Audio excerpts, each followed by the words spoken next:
Yo, what's up guys? Alf here, and today I'm finally bringing back the Brews from Scratch series where I record myself building a deck from the very beginning, talking you through my thought process as I go, going through all the different options that I'm going to consider, hopefully getting to a good finalized version, and then I'll be testing it with some gameplay and tweaking the deck as we go, basically just to show you guys more of the deck building process. Now, this deck that I'm going to be building today is one that I've had in my mind ever since Avatar came out, and it's basically a lock version of Control, with the three main cards in the deck being Estrid's Invocation, Chakra Meditation, and Orum's Chant. So the idea here is that Orum's Chant is obviously just a decent card early in the game, but once we have it in the graveyard after we've used it, we can bring it back from the graveyard with Chakra Meditation, similar to, Eternal Witness or Cyber Siphoner.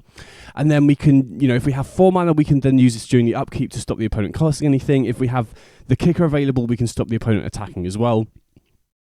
And then we can use Estrid's Invocation to copy Chakra Meditation, get back the Orum's Chant, cast it again to stop the opponent, casting anything or attacking, and then during the upkeep, Estrid's Invocation will blink itself, copy Chakra Meditation again to get Orum's Chant back. So it's basically just allowing us to rebuy an instant or sorcery from our graveyard every single turn cycle. And with Orum's Chant, I think it's just by far the best one because, like I said, if you have this every turn, you're basically stopping the opponent casting anything that isn't instant speed and stopping the opponent attacking every single turn, which is really good against the majority of the current format, right? I think the only top tier deck right now that can viably play through this is maybe Boros Energy, because they sometimes main deck Fragment Reality, which enables them to break up our loop here, if that makes sense. And also they have some setups where they can play through the Orum's Chant loop. If they've, for example, flipped Ajani with Bombardment already, they can obviously just keep activating the Ajani, and then they can still use the Bombardment to ping us as well. But for the most part, Lotus Field can't play through this. Eldrazi struggles to play through this. They do have Ugin's Binding, which does give them an out, but they need to find it pretty quickly for them to actually have a big impact on the game. Even stuff like Kozilek's Command can't break up the loop, if that makes sense, because they are forced to cast Kozilek's Command with Orum's Chant on the stack before it goes to the graveyard, I believe, which then doesn't give them a good way to out it. So I think this endgame lock is going to be pretty effective against a lot of the metagame, or I hope it is anyway. Now, you might be thinking, okay, it's a 3-card combo, 2 of the cards are 3 mana, so this doesn't really seem that strong in Historic. But the really nice thing, or the thing that I'm optimistic about with this idea, is that all 3 cards are just decent on their own. I think Chakra Meditation is quite a bit worse than the other 2, but it's still okay in Historic. But Orum's Chant is a perfectly good card, and Estrid's Invocation, I think, is actually a pretty underplayed card in Historic. I've lost to this card quite a few times. So if you build your deck in a way that you can consistently enable these 2 cards on their own, then these cards just work well on their own as part of a control deck. And then once you do assemble them together, you end up with this pretty nasty lock that does stop a lot of the top tier decks right now doing anything. So what I typically like to do, first of all, when I'm considering my options, is see what we can do in the minimum amount of colours. So I'm going to start off by just assembling all of the best blue-white options that we've got, and then we can look at splashing a 3rd colour. But basically my idea here is that, or my thought process of building this deck is, we want to ensure that Chakra Meditation and Estrid's Invocation are good on their own when we don't have this 3-card combo set up. So what I'm looking for here is, I think we're basically just going to try and build the deck with a pretty evenly split of cheap instants and sorceries so that we can very consistently cast Chakra Meditation on turn 3, and cheap enchantments so that we can very easily cast Estrid's Invocation on turn 3. And as a control deck, I think we're going to be looking for cards that either provide us card selection or card advantage, provide us interaction, and some kind of win condition as well. And I also think that, obviously Historic is quite a fast format, so we don't want our curve to be very high anyway. But like I said, casting these on turn 3 every game is going to be super crucial. So I think my goal here is to basically, unless there's no good win conditions that cost 1 or 2 mana, I want all of my instants and sorceries and all of my enchantments ideally to be 1 and 2 mana. If it turns out that I can't find a good enough win condition, then I might have to go for a more expensive card, especially if it does pair well with Estrid's Invocation. But like I said, the goal here, since we are going to be splitting the deck between instants and sorceries for Chakra Meditation and enchantments for Estrid's Invocation, we ideally want them to all be 1 or 2 mana so that we can consistently cast these on turn 3. So what I've done here is basically just gone through all of the 1 and 2 mana instants and sorceries that I think could work well with Chakra Meditation, and 1 or 2 mana enchantments for Estrid's Invocation. Now, obviously there is a chance, especially for win conditions, that we might want to look at 3+ mana cards, but I would rather look at all of the options at 1 and 2 mana in Azorius and splashing a third colour before I look at 3 mana options, because like I said, Historic's a very fast format. You really don't want a clunky curve with, you know, loads of 3-drops if you can avoid it. Plus, you really need to have stuff to do on turns 1 or 2 to slow the opponent down as well. So that's going to be my focus for now. And while I'm looking at the Azorius cards, I'm obviously going to look here at what is likely to be good and, you know, just generally efficient for what we want. But I'm also going to really pay attention to what's missing as well, because that's going to inform what we might want to splash into, or what colour we might want to use for our splash, if that makes sense. So starting off here by having a look at the instants and sorcery. So Fragment Reality is obviously an incredibly efficient card. I do quite like Fragment Reality in the main deck, you know, as long as you can offset the downside of sometimes giving the opponent a creature, because part of our proactive game plan does get shut off by Graveyard Hate, right? This loop does involve using the Graveyard, and so having Fragment Reality in the main deck would mean that we have answers to Graveyard Hate that isn't Surgical Extraction, which would then free up sideboard space, right? We wouldn't then need to sideboard cards to give us outs to, you know, Rest in Peace or Soul Guide Lantern or whatever, if that makes sense. So Fragment Reality is nice, but having said that, the decks that you do want it for, like Auras and Boros Energy, for example, hitting their 2-drops and giving them a 1-drop is pretty bad. So that's a downside, but it's definitely a card that I'm going to be heavily considering. Then we've got some other options for single target removal. We've got Oust, which is a relatively new one to Arena. Sorcery Speed is a pretty big downside, and I do think, you know, Prismatic Ending that I'll get to in a second is largely just better than Oust, so I don't think we're going to be interested in that. Path to Exile does give us another instant speed option that doesn't give the opponent a creature, but again, we really want to be able to use our interaction on turn 1, and you do not want to use Path to Exile on turn 1. So, you know, maybe could be considered a sideboard option if we really need a lot of instant speed removal for a matchup like Auras, for example, but I'm not very high on this card when we actively want to be using it early in the game. Then we've got Silence, which is kind of an interesting one because it does provide redundancy for the Orum's Chant effect if you did want to focus on just trying to lock the opponent out. Again, I'm not really sure I love Silence as a card. I think the ability to kick Orum's Chant is very nice. You know, stopping the opponent attacking is such a big upside. So I think Silence is quite a bit worse. But if it turns out that just delaying the opponent casting stuff is an effective strategy just to buy us time to get the lock online, then a build with Silence could be worth trying. So I'm not sure it's going to be featuring in my first few builds. But if Orum's Chant itself really overperforms without the kicker, then it could be worth looking at Silence as well. And then we've got Thought Partition, which does give us some sorcery speed, disruption for control and combo decks, which is pretty good. So we do have some instant speed counterspells in here. Like I said, I think one of the big upsides of sticking in straight Azorius rather than having a splash is, first of all, cleaner mana base, which just reduces the amount of damage you're going to be taking off shock lands and pain lands, which I think is really big, especially, you know, with decks like Boros Energy and Aura is still in the format where your life total does matter in those sorts of matchups.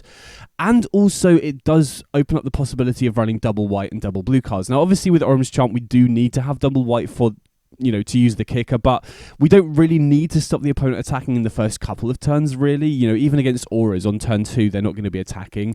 So, you know, we don't need to have that much white for Orum's Chant, but double blue does open up the possibility of counterspell. But considering the deck is going to be running a lot of sorcery speed stuff in order to enable Estrid's Invocation, right, we do need to have a lot of enchantments for this to work, and the majority of them outside of, you know, outliers like Omen of the Sea don't have flash. So I think it's going to be pretty awkward when we're running a lot of sorcery speed enchantments to be running counterspells of any form, really. So again, I'm not really high on this, but that's why I do kind of like stuff like Thought Partition, because it does give us a proactive way to disrupt you know, combo and control decks without needing to hold open mana when we would oftentimes be wanting to cast a sorcery speed enchantment. So I'm not really sure I'm that interested in counterspells for that reason. Same sort of reason I'm probably going to get rid of Reprieve here as well.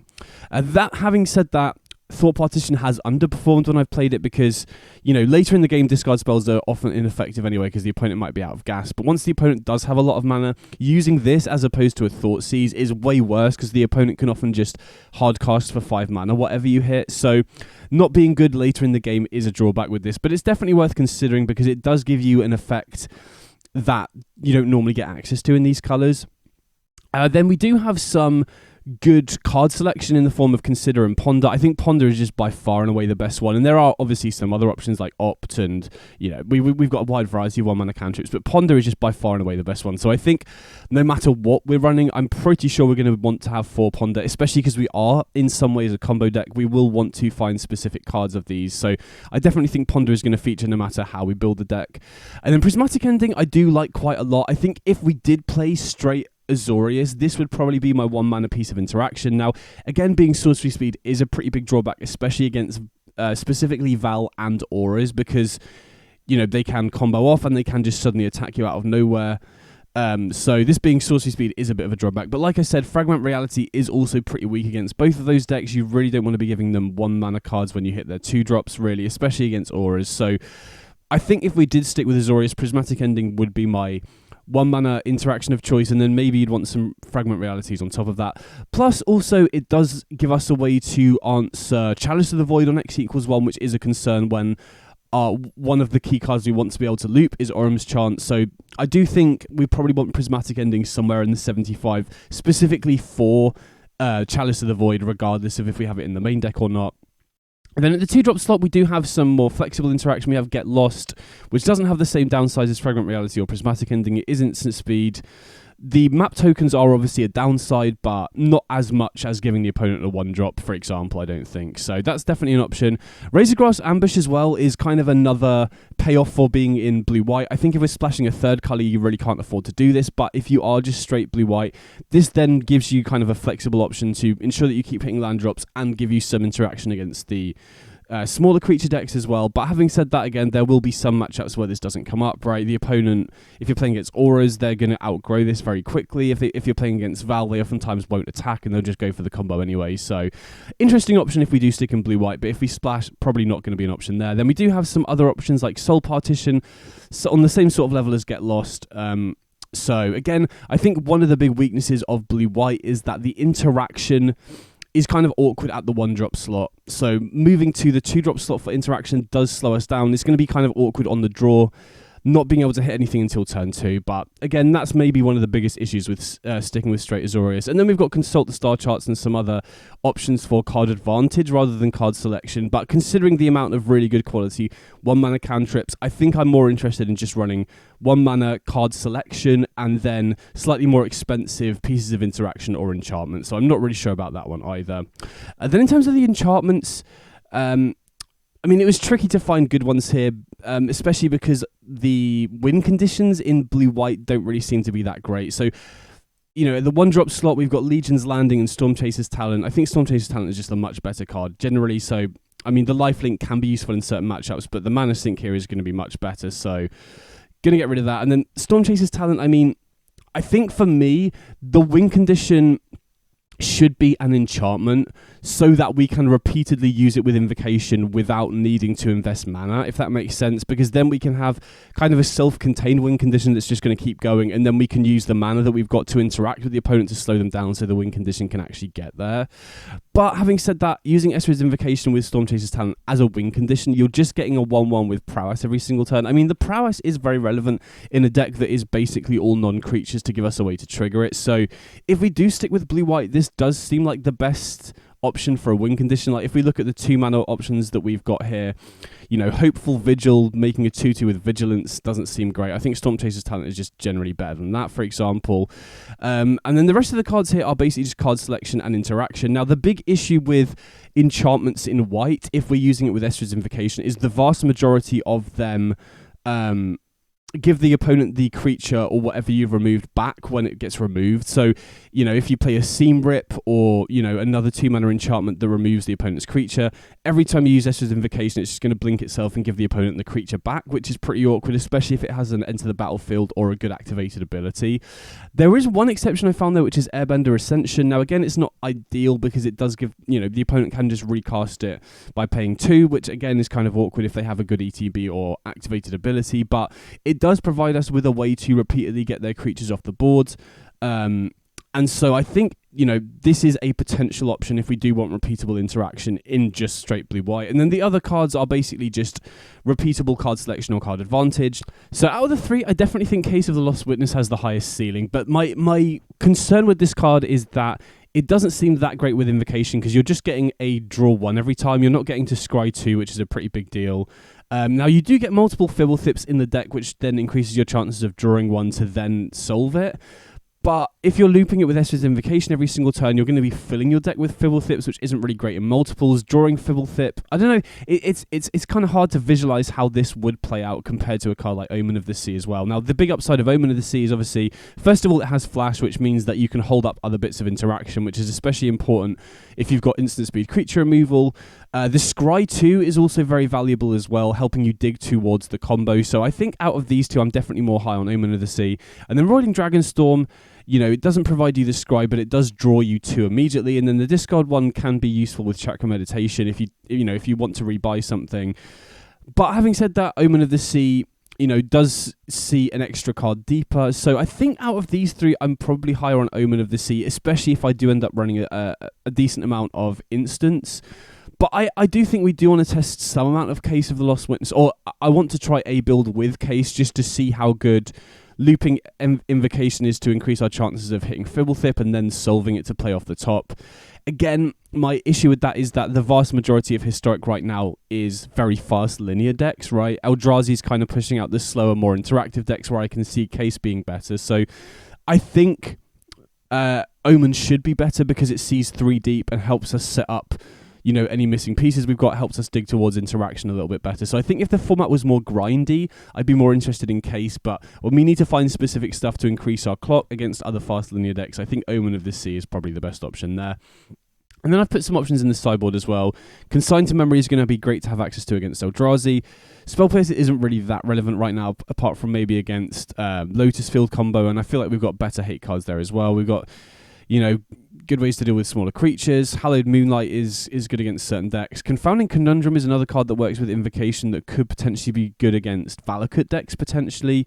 But having said that, that's quite narrow, so I'm not 100% sure about that. And then we get Dovin's Veto as well. So having a look at all the cards in blue-white, obviously we have great card selection. That's what blue's known for. And we do have a decent amount of interaction as well. But I really feel like we're lacking good enchantments for Invocation here, right? All of these cards are pretty weak, right? Stormchaser's Talent probably the exception. Omen of the Sea wouldn't be played unless you're running Invocation, and the rest of the cards basically don't really see play. So I feel like the enchantments to go with Invocation are pretty weak in blue-white. And I also feel like we just don't have many good win conditions. I think maybe Stormchaser's Talent could work, and I do think I might try that one, but I think splashing into a third colour for better enchantments and better win conditions could be worth it. Plus, I do think we're kind of lacking in ways to disrupt combo decks, which is very relevant right now as well.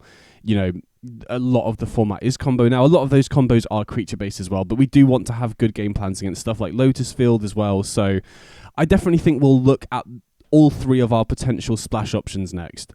So what I've done here is basically just gone through black, red, and green and come up with any instants and sorceries and enchantments. Again, sticking to 1 or 2 mana just for the start, because ideally if we can get this deck to work with 1 and 2 mana instants and sorceries and enchantments, I think that would make the deck so much smoother and the mana curve low enough that we can actually compete in the current Historic metagame.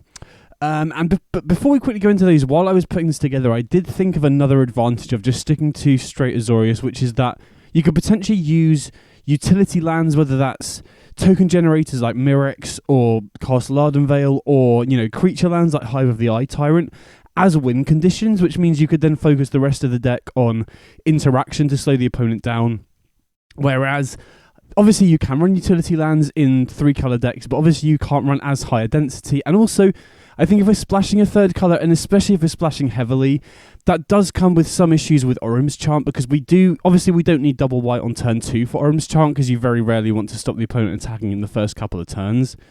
But obviously for Orym's Chant to be effective, we do want to be able to use double white for the kicker later in the game as well, so we will need slightly more white sources, which then makes it difficult to have enough for double white and your other colours as well. So definitely something to bear in mind. Again, I'm not really sure that the utility lands are strong enough to close the game outright. Obviously, the weakness of Orym's Chant in this loop is that the opponent will have time to draw into an instant speed out to the loop, so you do want to capitalise and try and turn the corner a little bit faster. But anyway, that's something we'll figure out as we go along. So I'm going to start off by looking at the black cards here, and honestly, as I was going through these, black definitely feels like the front runner for me. We do have cheap interaction, I think Fatal Push is a big front runner because, like I said, with the white interaction, you're either stuck with sorcery speed stuff, which isn't great against Val or auras, or you have a downside like giving the opponent another creature if you use a bigger one, or Path to Exile giving the opponent a land. So I think Fatal Push is a really big boon, as is Thoughtseize. I do think, like I said, counterspells don't really work very well in this sort of deck because so much of the deck is sorcery speed, and also they're not very effective once the opponent's already on the board, which, you know, like I said, feels like the metagame to me is still Eldrazi, fast aggro, fast combo, and against Eldrazi and fast aggro decks, counterspells are often too slow and not really good enough, whereas discard spells, they play at sorcery speed, so we don't need to hold mana up for them, and they're effective across the board, but especially effective against combo and control as well, which is a pretty big deal because, you know, I think that is one of the weaknesses of just going straight blue-white. You don't have that much gameplay, or you don't have that much good counterplay to control and combo, so getting access to discard spells is huge. And we have such a big selection, right? We've got Inquisition of Kozilek, you've got Draconic Fealty, you've got Break Expectations if you wanted to go a little bit harder on the discard effects as well. So good cheap interaction, Fatal Push and Thoughtseize is really big. Then obviously you have some more flexible options at the 2-drop slot if you want to be able to kill bigger creatures, whether you want to go like Bitter Triumph, go for the Throat, Shieldred's Edict can be good as well. And then obviously, since we're already in white and blue, we have some Dimir and Orzhov cards that we could potentially consider as well. But I think the big appeal outside of Fatal Push and Thoughtseize to being in black here is Momentum Breaker. I think this card is just so good with Estrid's Invocation that this alone would be a good reason to be in black, I think. So not only does this provide repeatable interaction every single turn that doesn't have the same downside as something like an Airbender Ascension, but, you know, the Edict effect is actually going to be really effective against certain decks. I think especially Auras is a big one because you can bypass the ward on Sheltered by Ghosts fairly easily. And then the really nice thing about Momentum Breaker that I really like as well is that it's also effective even if the opponent isn't playing a creature-based deck, because one of the big issues with running cards like Airbender Ascension, for example, is if you're against Lotus Field, right, you keep a hand in the dark and you don't know what the opponent's on, and you have Airbender Ascension into Estrid's Invocation, that just doesn't really do anything, whereas Momentum Breaker into Estrid's Invocation, obviously the opponent choosing which card to discard isn't as good as a Thoughtseize, but making them discard a card every single turn is huge. So this has really nice safety valve in it that is just going to be good no matter what the board state is. Obviously, if the opponent has a bunch of tokens and you can't use it to take out their bigger creature, then that's a bit of an issue, but that's why we would also be running single target removal like Fatal Push or Thoughtseize alongside it. And then we do get some other options as well. I think Hopeless Nightmare is kind of interesting because it is technically a win condition with Invocation. Obviously, it takes a while to actually close the game out because you're only doing 2 damage every single turn, but it also doubles up as an effective card earlier in the game, whereas, you know, one of my issues with something like Stormchaser's Talent is not only does it make all of your opponent's creature removal live that would otherwise be completely dead against your deck because you're not running any actual creatures, but it also doesn't really slow the opponent down in any way, right? It's just a 1/1 prowess creature that the vast majority of historic decks can ignore. Whereas Hopeless Nightmare does actually slow the opponent down somewhat. It is somewhat of an inconvenience unless they've got graveyard synergies, in which case it can obviously enable it, but this is definitely interesting because it's another card that does curve into Invocation and can work as a win condition as well. So definitely a card I'm willing to test out. I mean, again, I think Momentum Breaker is more of a playable standalone historic card than Hopeless Nightmare, so it wouldn't surprise me if this doesn't really feel impactful enough, but it's definitely something that I'm willing to try out for sure. And then we do have some other options for repeatable removal. We've got Nowhere to Run, which can bypass, you know, hexproof and stuff like that. But again, I think Momentum Breaker is just better. It can deal with bigger creatures, and I think just the safety valve of making the opponent discard when they don't have any creatures in play is significantly better than Nowhere to Run, but it's another option. And then as I was going through, I was thinking of other win conditions. Now, this doesn't seem particularly good, and I'm always wary of running bad cards, even in high synergy decks, and Tolls of War is just a straight up bad card in Historic, but you know, if you can copy this with Invocation, get a clue every turn, that's repeated card advantage, and then if you crack the clues whilst the Invocation is copying Tolls of War, you then get 2 1/1 tokens, which gets you on the board, gives you a way to close out the game as well. So again, I'm not particularly high on this, but it is another option that you could get access to in black. So black is definitely the front runner because I think Fatal Push and Thoughtseize, well, Fatal Push fixes a lot of the issues that the white removal has. Thoughtseize gives you a brand new angle of attack. I think it is significantly better than Thought Partition. And then especially Momentum Breaker just makes Estrid's Invocation much better on its own without the combo, if that makes sense. Then moving into red, I think The big appeal to me to red is that you can run burn that can go face, which then works as interaction that also doubles up as a win condition, so you don't necessarily need to dedicate cards for your win condition, right? You can run cards like Chain Lightning, you can run cards like Omen of the Forge to copy with Invocation. But again, I mean, these aren't particularly great cards, and the big issue with relying on red damage base removal as your creature interaction is that you're really going to struggle against bigger creatures like Sire of Seven Deaths, like against auras. They can outscale your damage very quickly, especially because most of the playable burn cards that can go face are sorcery speed as well, which is really awkward. So I think you're kind of forfeiting the auras matchup by doing this. And again, a lot of decks do run access to life gain, whether that's Guide of Souls or something like a Sire of Seven Deaths. So it is an interesting angle of attack, right? We do have some interesting cards here. We've got Electrostatic Blast, which is a burn spell that can draw you cards. You've got Static Discharge, which is a pretty interesting card to rebuy from the graveyard with Chakra's Meditation. And then you do have some, you can kill bigger creatures with stuff like Justice Strike as well. So we do have options, but I don't know, it just doesn't really feel like it's adding enough that you don't already have access to, really. And I also do feel like you're going to really struggle against creatures that can outscale your burn quite quickly as well. So I might try out this, but I think it just doesn't really look as good as black to me.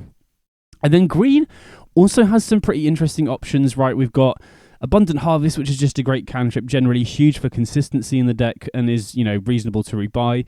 We got Commune with Spirits, which can help assemble the combo a little bit easier, which is really nice. Now, again, there are a decent number of whiffs for this, but if you're splitting the deck roughly in half between instants and sorceries and enchantments, you've got a pretty high hit rate on this because it can find a land as well. And then this could also mean you can get away with a lower land count, which is, nice in certain situations as well. Similarly, we've got stuff like Malevolent Rumble that can also accelerate us as well and fill the graveyard for Chakra's Meditation, right? There's a good chance this could enable the combo on its own if you mill over an Orim's Chant and then pick up a Chakra's Meditation, for example. So that's an interesting option. And then I think the main advantage to being in green is just the better quality enchantments, right? We've got stuff like Loose in the Park, which is an old alchemy card where it does produce card advantage every single turn, and it doubles up as a win condition, right? You can just attach these to lands, turn your lands into utility lands to attack with, and these generally seem better than most traditional utility lands, if that makes sense. We got stuff like Springheart and Nantuko as well, which can kind of go crazy, especially if you're running Prismatic Vista. If you have like double Nantuko and you start making copies, that's pretty sick. But again, for me, one of the big appeals to running this deck is that you do make your opponent's creature removal dead game one. So running stuff like Springheart and Nantuko is just going to make all your opponent's creature removal live, and then if they kill this, Estrid's Invocation becomes worse. And then we also get stuff like Verdant Dread as well, which does take over the game. I think out of all the enchantments we've seen so far, this is definitely the best win condition in and of itself. But again, I don't really think we get too much out of the green cards that we wouldn't already get from blue, right? The enchantments are reasonable, especially Verdant Dread, but the other stuff is just kind of cantrippy, and we already have better options in blue, I think. So out of these three, I definitely much prefer the idea of black. So for me, Esper is probably going to be the way to go. So that's how I'm going to build the first couple of variants of the deck, I think. So when I'm putting the deck together, I always just like to start by putting the cards that I know are going to be in the deck. And in terms of the numbers of these cards, I do think I want the full playset of each. Obviously, Chakra Meditation isn't quite as good, so I could maybe see an argument to going down to 3, but I do think setting up the lock is going to be our primary game plan, if that makes sense. And then once we've got the lock in place, we then want to focus on closing the game out. So I think I could see examples. I could see an argument for going down to 3 Meditation because it is the weakest out of these cards. But like I said, one of the big advantages is these are all fine cards, at least on their own, and we do want to assemble them all together as often as possible. So like I said, I definitely like the Black Splash, just for better early interaction in the form of Fatal Push and Thoughtseize. Again, there is maybe an argument to going for Prismatic Ending over Fatal Push, because I do think I want Prismatic Ending in the sideboard to give us additional interaction, give us a way to answer Graveyard Hate that isn't Surgical Extraction, and also give us a way to answer Chalice of the Void X equals 1, because otherwise that's just going to stop us looping the Orim's Chant. So running Prismatic Ending in the Fatal Push slot would then free up sideboard space. So if we get to the sideboard and I feel like I'm too tight on slots and I'm struggling there, I could see an argument to just replacing Fatal Push with Prismatic Ending, which would then free up some sideboard slots. But like I said, I think instant speed removal is especially important right now when Auras and Val are both two quite prominent decks at the moment. And then obviously we want Momentum Breaker as well. That's one of the biggest reasons to be in black for this sort of deck. So looking at what we've got so far, I mean, obviously the big thing to notice so far is that we have a lot of instants and sorceries and not many enchantments for Estrid's Invocation. So I definitely think we want to run at least 2 more. And I think we definitely want one that can produce card advantage, and Omen of the Sea is the one I'm going to start off with, I think. There is maybe an argument for going Case of the Lost Witness as well, but I think the scry on this is so important. Like, Historic is such a fast format that digging to what you need early on is going to make such a big difference. I think if the format was a lot more grindy and there were more interactive decks, then Case would probably be better. But the scry on this is going to be so valuable at finding Invocation early, at finding, basically just finding whatever piece you're missing early on, helping to dig for interaction if you need. And I also, I don't know, it's tricky to say. I think the first build that I'm going to try Hopeless Nightmare as the win condition. Now, again, this is incredibly slow, so there's a chance that it might just not be good enough.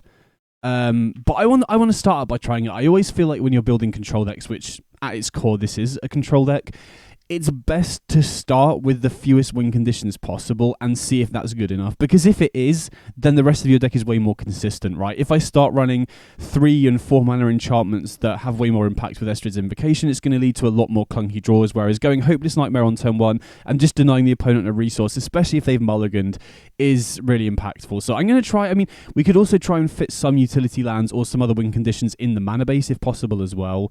And then I definitely think we want Ponder as well, because that does just help us find whatever we're missing, right? It can help us find the second white for Orym's Chant without running too many white sources as well, because at the moment it looks like Orym's Chant might be the only main deck white card, and awkwardly we do need double white for the kicker as well, so we're going to need to run quite a lot of white sources. But having said that, I think that's all right, because I think there's a good chance that we run some double white sideboard cards, potentially, Divine Purge, Temporary Lockdown are cards that have been in my mind for the sideboard. I've also been thinking about matchups that will be naturally bad for this sort of deck, and since this is such a Durdly deck, I think Valakut is going to be a really big issue, because even if you do set up the lock, if they just keep drawing mountains, they're just going to ping you out with Valakut naturally anyway. So I think Leyline of Sanctity could be a potential option there, because we don't run any creatures with this current build. So if we have a Leyline in play, the opponent has to target their own creatures with Valakut.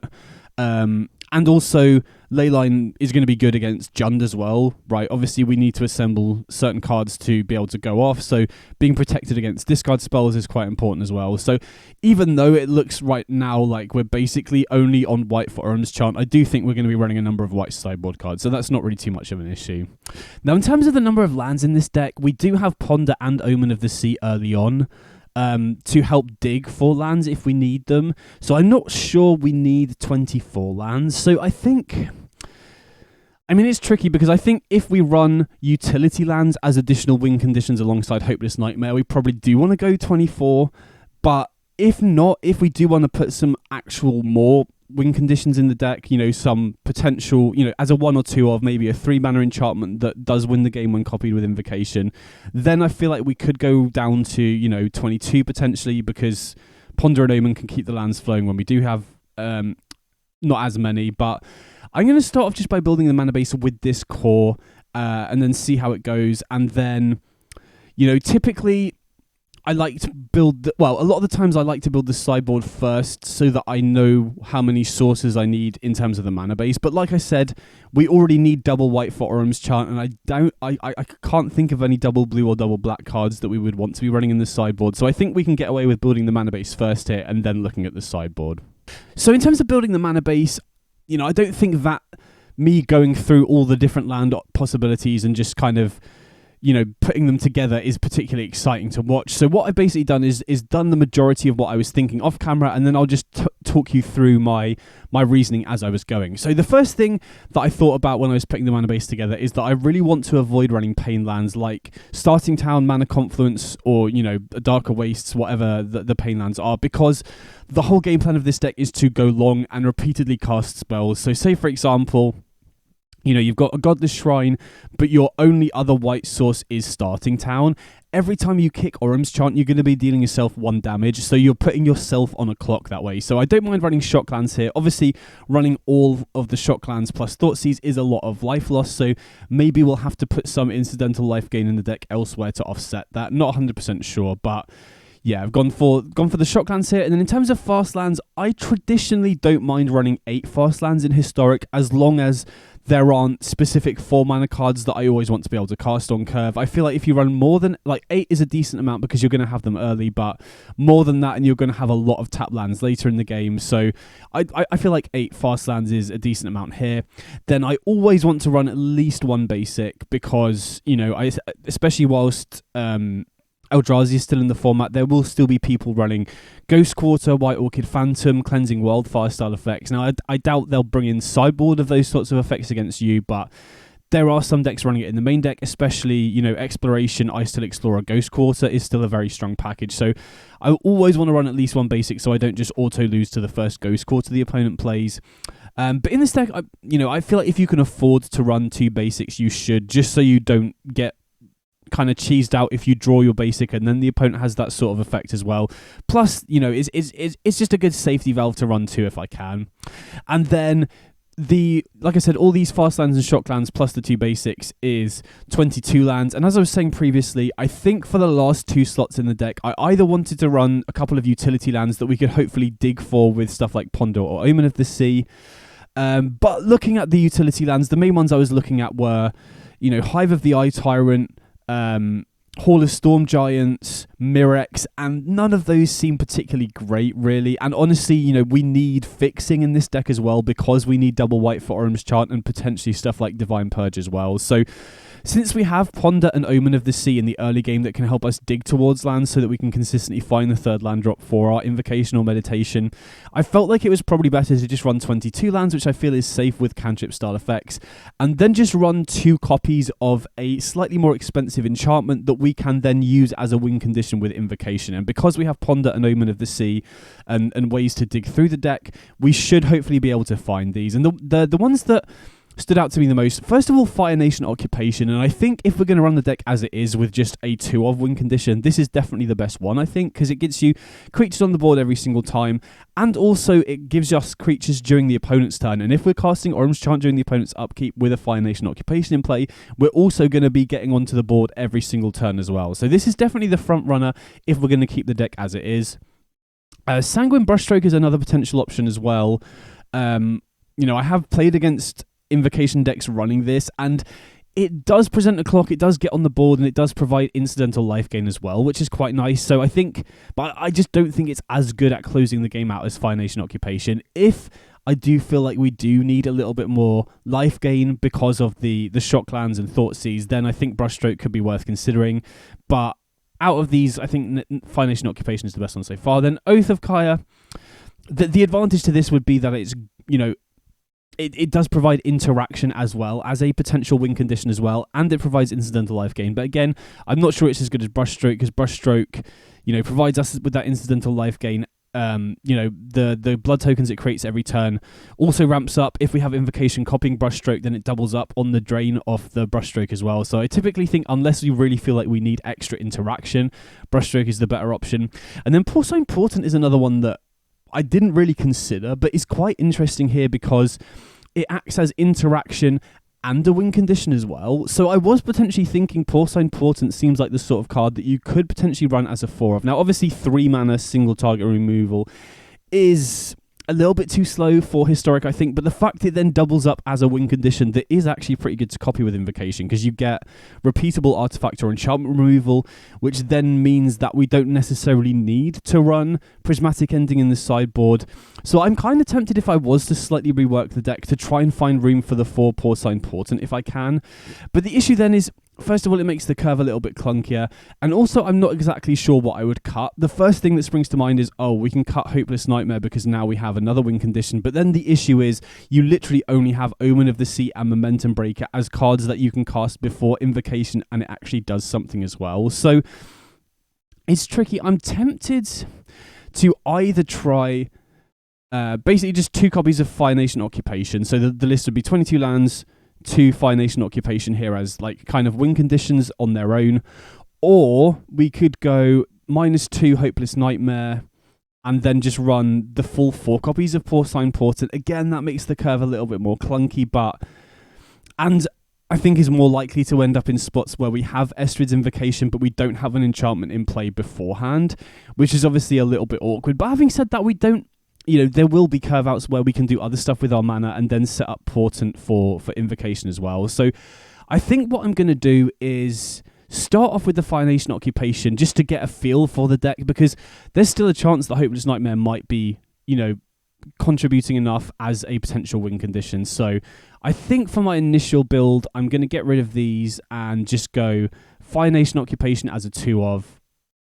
Oh, it won't let me add it without crafting. I'll do that in a second. But yeah, running 2 copies of this, and then the rest of the deck looks pretty good to me. So what I'm going to do now is basically talk you through the sideboard options that I'm considering, and then we'll try some games with the Fire Nation Occupation build, and we'll also try a couple of games with Porcine Portent as well, just to get a feel for which feels better.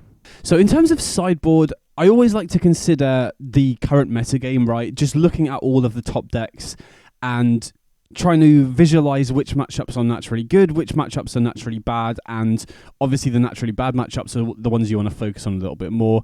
And then you also want to think about potential generic weaknesses of your proactive game plan. So I think the biggest one for this deck is probably that for the main loop to work, you need to have access to your graveyard. So we need to have some answers for artifacts and enchantments within the 75 to be able to counteract stuff like Rest in Peace, Soul Guide Lantern, that sort of thing. Obviously, we still have Surgical Extraction, and having Orim's Chant hit by Surgical Extraction is a little bit rough. But like I said, the really nice thing about this combo of cards is even if we lose Orim's Chant, we can still just win the game off the back of Chakra's Meditation and Estrid's Invocation, right? Invocation is already a deck on its own without this loop in it. Again, I'm not sure it's a top tier deck, but the point is we don't just get hard hit by Surgical Extraction taking out Orim's Chant, if that makes sense. So the first matchup that I mentioned a little bit earlier that I am pretty scared of is Valakut, because even if we get the loop up against Valakut, they can just kill us with Valakut itself just by putting lands into play every single turn. So the 2 cards I was thinking to help with that matchup are, first of all, Leyline of Sanctity.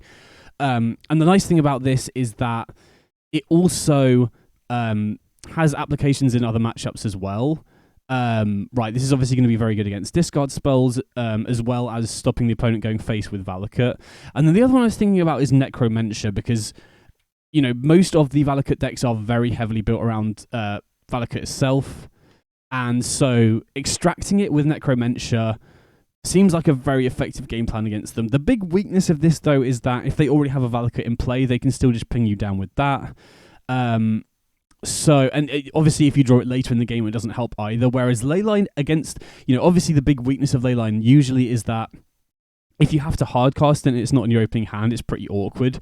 But specifically for what we want it for, which is against Valakut, they actually take a while to get it online. So hardcasting Valakut isn't actually that much of an issue in this specific matchup. If you were bringing it in primarily for discard spells, then that's more of an issue. But yeah, out of the 2 of these, I think I want to start off with the Leyline of Sanctity. Again, mainly for the Valakut matchup, but you can also bring it in against Jund as well, where I think it will help quite a lot.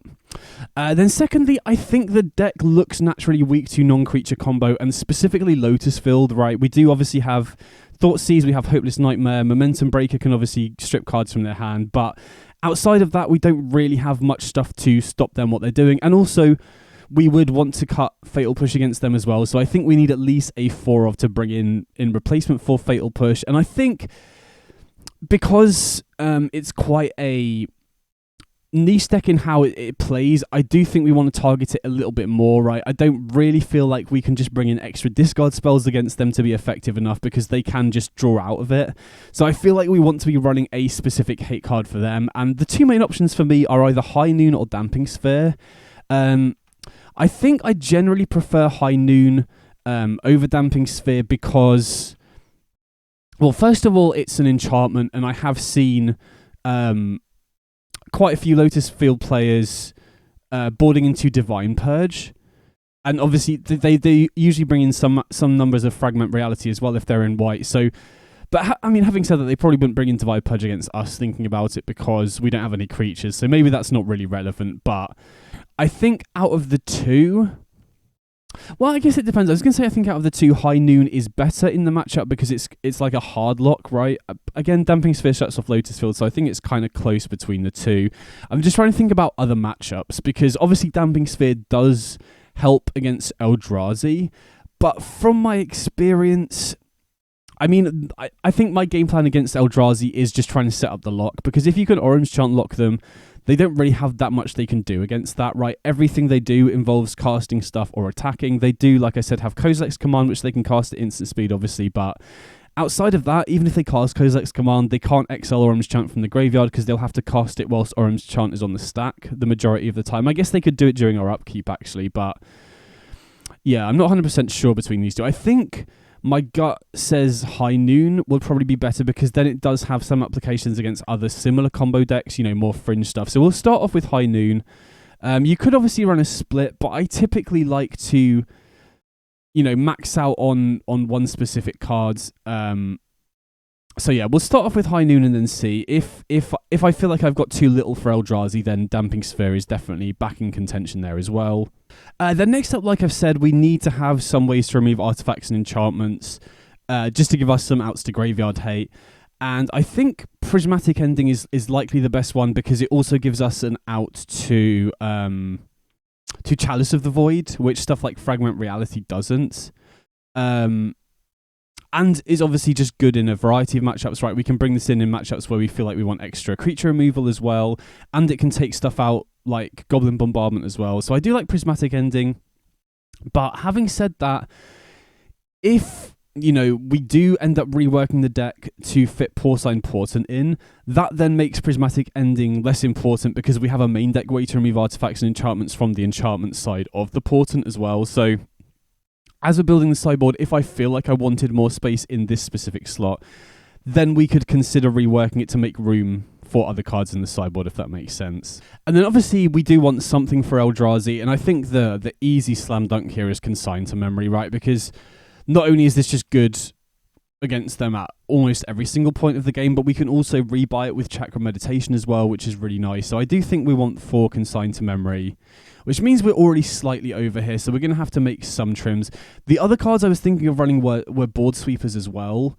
And I think the main two we want to consider here are Divine Purge and Temporary Lockdown. So Divine Purge, I think, would be the better of the two in this specific list because, I don't know, I feel like Temporary Lockdown is going to be a bit of a liability because the opponent is going to be bringing in any enchantment removal they have. And so if you're reliant on Lockdown to beat decks like Boros Energy or Auras or Valve, for example, they're going to be bringing in all their Fragment Realities, all their Visages, whatever they have that can kill enchantments. So having your sweeper be able to be removed and then get all their stuff back and get all their ETBs again, I think Purge not doing that is pretty big. And then obviously if you've got the loop set up with Invocation and Meditation, you don't always have to loop Orum's Chant, right? You can loop Divine Purge every single turn, which is something I've done in the past when you did similar loops with Cyber Siphon or Ephemerate, and just Auras can't beat this. The awkward thing, though, is against Energy. Not hitting Goblin Bombardment is a very big drawback with Divine Purge, so I'll put them both in here and talk about the strengths and weaknesses, because the other upside of Temporary Lockdown is that you can copy it with Invocation, right? So you can just loop this every single turn. Again, when it leaves the battlefield, the opponent gets their stuff back, which is awkward if they have ETBs, but then, it will just re-enter and then sweep everything up again. So it is kind of a repeatable sweeper. So I think, it's close. I think out of the two, whilst Energy is still a problem, and I do foresee Energy being a tricky matchup, because they're one of the few decks that can have ways to main deck remove your enchantments if they have Fragment Reality or Static Prison, and they can also have board states where the loop doesn't do anything, right? If you have Orum's Chant set up as the loop, but they already have a Flip to Ajani and a Goblin Bombardment, you're not beating that because they can just, they can still activate the Ajani every single turn. They can still ping you with their Bombardment as well. So, we're already out of room in the sideboard, but this is more of a consideration for the build with Porcine Portent in, right? If we go -2 Hopeless Nightmare, run the 4 copies of Porcine Portent, then we don't need the Prismatic Endings in the sideboard anymore. And looking at the sideboard as well, I think it is kind of tricky because I think we need to bring in Prismatic Ending against Eldrazi to be able to deal with Chalice of the Void, in which case we might not want Consign to Memory, which is tricky. But then if we are playing against Auras, for example, we want to be bringing in Prismatic Ending, and we probably want the Sweeper as well. So then you might have too many sideboard cards for that matchup. Plus, we need to think about what we're cutting in each matchup, because we want to make sure that the proactive game plan of the deck still works post-sideboard. We want to ensure that we still have enough instants and sorceries for Chakra Meditation. We want to ensure that we still have enough enchantments for Estrid's Invocation as well. So this is something I think I'm going to think about off camera, and then I'll sort of explain what I end up coming to in the end. So after thinking about it for a little bit, I think this is what I would end up for on the Fire Nation Occupation build, at least. I've decided to cut Consign to Memory because I feel like Prismatic Ending is a must to bring in against Eldrazi, because if they Chalice of the Void X equals 1, then that shuts off a huge number of our cards, and more importantly, it shuts off the Orim's Chant lock, which is going to be our primary way of trying to win against Eldrazi. So since we're bringing in Prismatic Ending and we don't have that many cards we actively want to cut in the matchup, I think Ending is more important than Consign to Memory for that reason. Plus, it can still slow them down. Prismatic Ending, their term on Utopia Sprawl or their Talisman, for example, is a good way to slow them down as well. So I'm not sure Consign to Memory is necessary. Again, once we actually play the Eldrazi matchup, we'll get a better idea of that, if that makes sense. And then I've decided to go for Temporary Lockdown here. Again, I am worried about the opponent bringing enchantment removal against us, but if they use enchantment removal against Lockdown, they're not using it against our other enchantments that we want to be able to loop with it as well. Plus, I think in terms of how I would actually sideboard in the matchup, we're probably likely to trim Hopeless Nightmare against the aggressive decks, and so having more enchantments in the deck to ensure that we have enough for Estrid's Invocation is also quite important. So even though we've got a lot of cards that we can potentially bring in against Auras, that's not necessarily a bad thing, right? We can trim Hopeless Nightmare for Temporary Lockdown. We could bring in Prismatic Ending as well if we really felt we needed it. And then we've still got hate cards for the more difficult matchups. We've got the Ley Line for Valakut and potentially discard decks. We've got the High Noon for Lotus Field and other similar combo decks. And again, I think the big upside for Damping Sphere would be to have extra cards for Eldrazi. So again, if we feel like we do need extra cards for Eldrazi, we could just swap out High Noon for Damping Sphere, and then, Consign to Memory isn't really worth it because it's such a narrow effect, if that makes sense. And then in terms of the Portent build, like I said, I want to try this build with 4 Portent trimming on the Nightmare.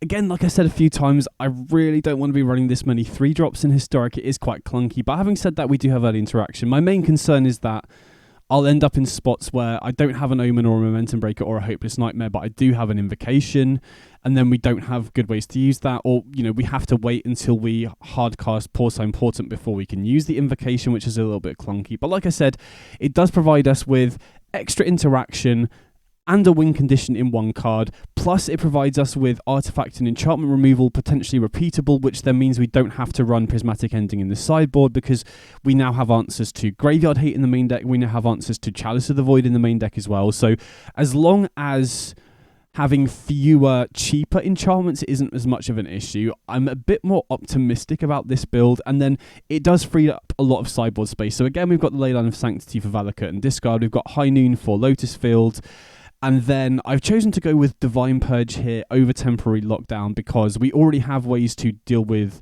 Goblin Bombardment in the form of First Little Pig here. I feel like Purge is a lot safer once the opponent is going to be bringing in more enchantment removal against us. Is better with Chakra Meditation because then we can loop Divine Purge every single turn, which, is going to be brutal for the the Lurrus decks to beat.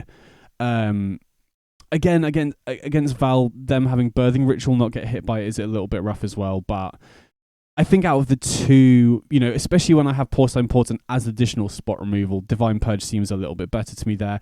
And then it also then frees up space for us to run some other slightly more narrow cards in the sideboard. Like I said, we've got Portent in the main deck to deal with Chalice, so we no longer need to bring in Prismatic Ending against Eldrazi, which then means that we can just run the better sideboard card against them in Consign to Memory. And then the other nice thing is they're not even sure we need Consign for that matchup specifically, so if there's another matchup or another sideboard card you wanted to run here, it frees up more space. So as long as this build works well with the proactive game plan and isn't too clunky because we have so many 3s, I actually think I'm a little bit more optimistic about this build, but I'll definitely be testing both out.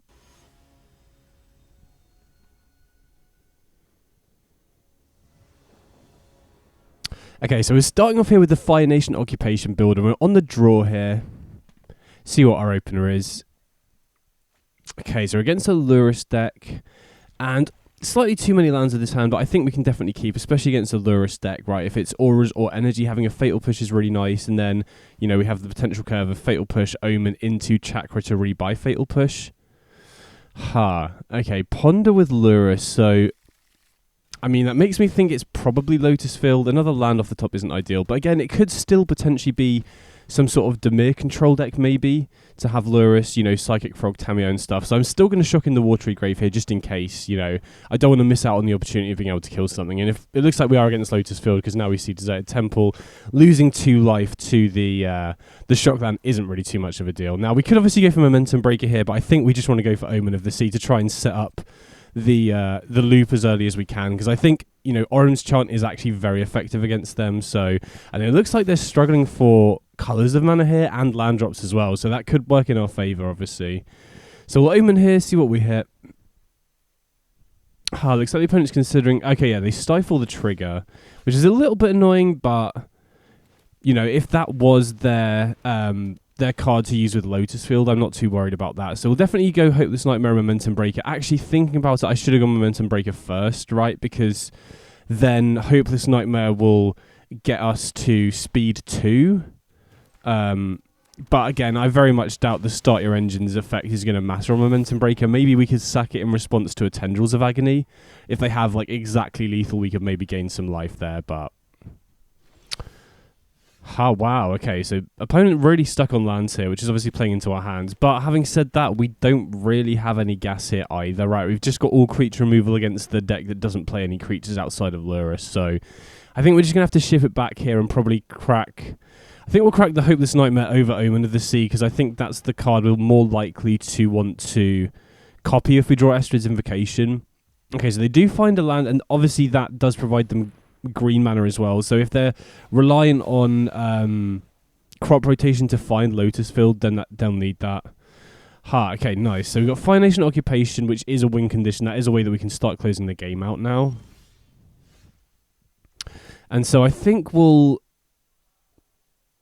just play the Fire Nation Occupation, get a 2/2 in play, and then I guess we just got to play the Hallowed Fountain tapped. So kind of a weird game where the opponent's really stumbling on mana. We're really stumbling as well because we have a lot of creature removal and the opponent's playing a creatureless deck. So still pretty scared, but the opponent doesn't have a Lotus Field in play yet, and their deck doesn't really operate without it. So kind of a weird game. I think I'm definitely going to main phase the Omen of the Sea here, because if we find, for example, an Estrid's Invocation now, that'll be huge.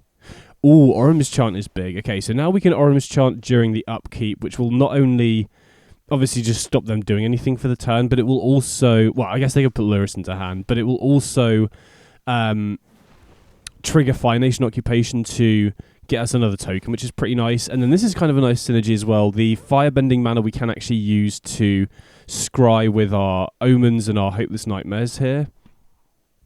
I think I'm going to keep Omen of the Sea. I don't know, it's tough. I think I'm going to keep it on top, because obviously from this position we just need to find Estrid's Invocation now, and we've actually got the loop. So I think my plan here is Orim's Chant during the upkeep, get another 2/2. And this is kind of a nice synergy as well. I do like Fire Nation Occupation plus Orim's Chant. This feels really good to me. So maybe that's something that we want to focus on a little bit more. You know, Silence is something that I was considering, and I could potentially see a build with Silence and Fire Nation Occupation working well together. But we'll see how this plays out. So definitely go for Chakra Meditation, and then get to attack in with the 2 soldiers here. We get 2 mana for the Firebending, and then since we only need 1 mana for the Orange Chant, we don't need to kick it. I think I'm happy to just crack the Omen of the Sea here, and then hopefully scry towards Estrid's Invocation. So we're getting for 4. Ship it back, and then we can obviously Orim's Chant again, get another 2/2, and then we've got them on a 2-turn clock here, which is pretty sick. And then we've got Omen of the Sea to try and find... Oh, sick. Okay. We found the Estrid's Invocation. So this is kind of a really nice synergy as well, using the chakra meditation to dig towards whatever we're missing. And if we did go silence, that would help us dig towards it more often. So now we can go Invocation, copy the chakra meditation, rebuy the Orum's chant, and now we've got the lot going, right? Okay, yeah, opponent just scoops up. So that was a weird game, right? I feel like if they had a usual Lotus Field start, they just win. But again, if we hadn't drawn so many Fatal Pushes, that probably wouldn't have gone the same way. So definitely want to bring in the High Noons and out of the Fatal Pushes here. I don't think there's really anything else we want to bring in here. Obviously, we could consider Leyline of Sanctity to stop Tendrils of Agony, but you know, if they're running a good build, they likely bring in like Jace Wielder of Mysteries, or they'll have outs to it basically. So this hand is kind of unplayable, right? Thoughtseize is nice and Invocation is a key card, but we need a little bit more than that, I think. So this land being a one-lander is obviously risky, but being on the draw and having Ponder and Omen of the Sea, I think we can keep this, and I'm going to put back Momentum Breaker because it is the least impactful card out of this. Okay, perfect. So we did draw a white source and another land, which is great. Okay, I think we want the land on the top, and I do want the High Noon in multiples because I expect them to be bringing in single target hate card removal, right? They're likely to have stuff like, you know, either Into the Floodmoor, Fragment, or Fragment Reality, and so keeping 2 High Noons basically forces them to find 2 outs before they can do anything, really. So we're going to run out this first High Noon, and then, I mean, next time we could go High Noon and Orum's Chant. I do want to get this second High Noon in play because I know that Lotus Field can just go, you know, Into the Floodmoor, Fragment, and then just combo off the same turn. So I just want to have the definite safety valve of the second High Noon in play as a priority here. And actually now we've got Thoughtseize on top, I think it's probably better to go High Noon and Thoughtseize. And then save the Orum's Chant for the turn afterwards. Okay, they do Lorium Revealed, which isn't bad considering we got High Noon in play. That can dig them towards an answer for it. So I think as a priority, we'll definitely want to go for High Noon. And then I think I'm going to go for Orum's Chant here rather than Thoughtseize, actually, because I think there's a good chance they put Lurrus into hand, and if they don't have anything impactful outside of that, we could always use the Thoughtseize to take the Lurrus, which is a potential way they can win, right? We don't have any creature removal in our hand. We put the Momentum Breaker at the bottom. We took out Fatal Push, so Lurrus could be a potential issue here. But either way, we'll definitely lead on it, see what they have.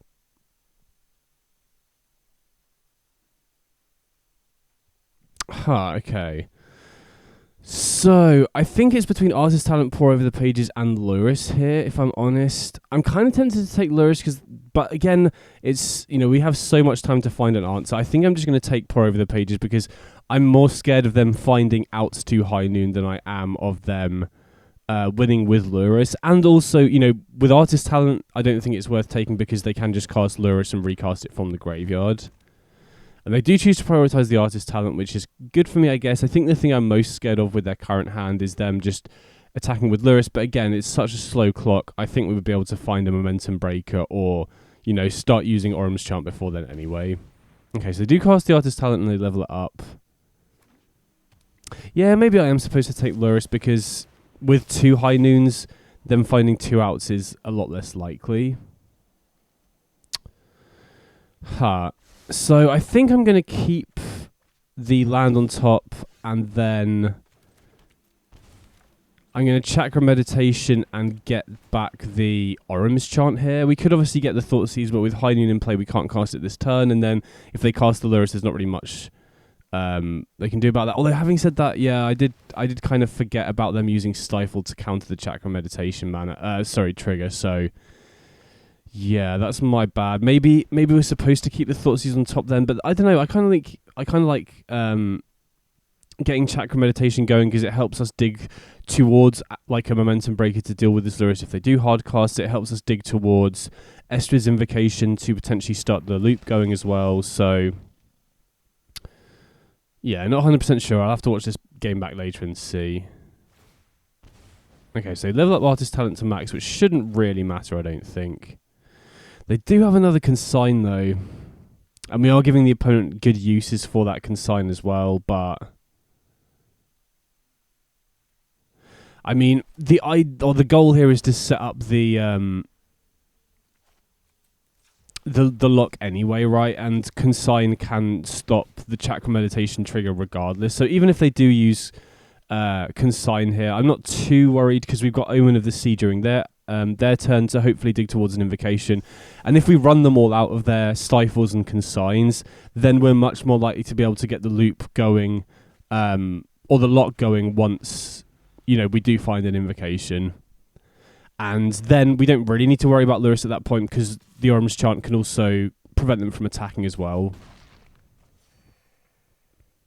So we'll see what they cast as their card for the turn. They do have a pour over the pages. So yeah, maybe I'm supposed to take Lurrus because that then just shuts off one of their avenues to attack. There is a chance here that we just get unlucky off the Omen and then, we're on a 3-turn clock. Even then, a 3-turn clock, buys us a lot of time. Any instants or sorceries that we draw are going to, help us look 2 more cards deeper because of the Chakra Meditation. So I'm still not too concerned about the Lurrus. I am a little concerned about them just drawing a ton of Stifles and Consigns, though. Although we've already got through quite a few, so...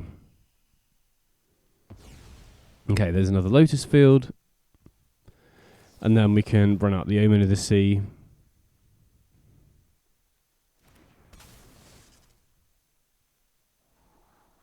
Oh, double Estrid's Invocation. Okay, gas. That's really good. So again, they could obviously have another Stifle or Consign here, which would be a little bit rough. And I want to make sure that I tap in a way that we have double white available if this does resolve, because we do want to stop this Lurrus from attacking us. So we'll try and get Orange Chant, see if they've got another Stifle or Consign here. Wow, they do. All Stifles over there. And I guess their Artist Talent is helping them dig towards more of them. So yeah, I think looking back on it, I may be supposed to take the Lurrus with the Thoughtseize.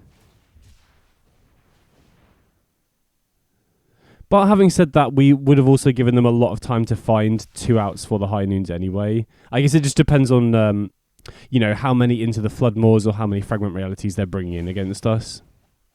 Okay, so they crack the Waterlogged Grove. I guess they're just trying to find another Stifle or Consign. But I'm not too concerned here, really, because if they do have another Stifle or Consign here, because of High Noon, they can counter the first Estrid's Invocation copying Chakra Meditation trigger. But if they do that, we can just cast the Invocation from our hand and rebuy the Orange Chant anyway. So I don't really think there's much they can do at this point to stop the loop. And they don't have any counter spells to stop Orange Chant itself. Or I don't imagine they would anyway. So I think we should be good here, to be honest. Okay, so they play the Steam Vents. We blink the Meditation.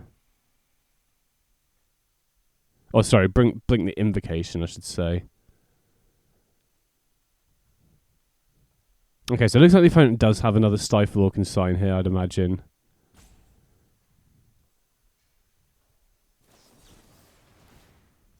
Okay, they do use it now, but again, High Noon stops them using another one, so we can just hardcast this Invocation. Need to make sure that we keep double white available.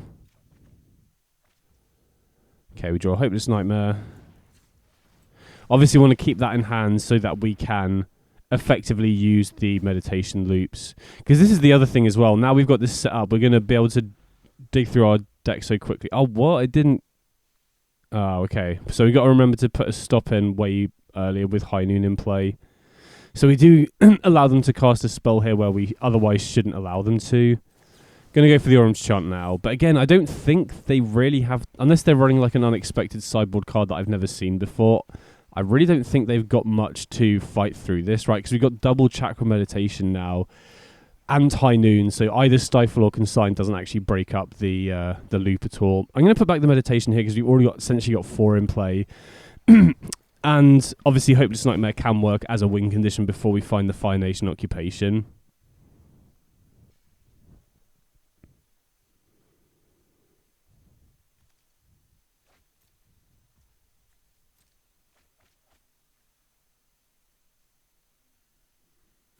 I guess their out actually is probably just over 2 turns using an instant speed removal spell for the High Noon. So allowing them to look essentially 4 cards deep off this pour over the pages could be an issue. Where obviously if we'd set our stop in time, we would have just Orange Chanted and they wouldn't have been able to. But again, I think we'd have to get pretty unlucky to lose from this spot. Just need to make sure that we always set the stop during the opponent's upkeep early enough. So now we blink the Invocation again, get back the Meditation, get back the Orange Chant. I guess if they brought in Graveyard Hate against us, that could be an issue. If they got Surgical or something. And then... okay, opponent just keeps up, so we got that. That felt pretty good.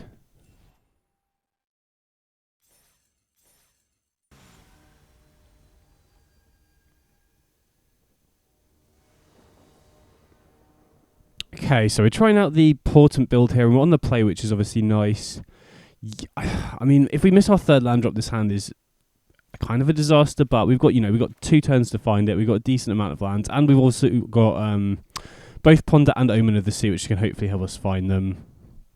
So here, I mean, they mulligan, but I think I'm going to lead on Orim's Chant rather than the Hopeless Nightmare here because, there are a lot of decks that really want their turn 1 play. Obviously, if we hope this Nightmare here, they're probably just going to discard one of the more expensive cards and then play their early card. So I'm going to go for Orim's Chant early just to cut them off 1-drops. But again, there are a number of decks that doesn't really matter against. So I think we're going to go for Hope This Nightmare and then Orim's Chant again. And then we can obviously go for either Porcine Portent or Chakra Meditation, depending on what they play here.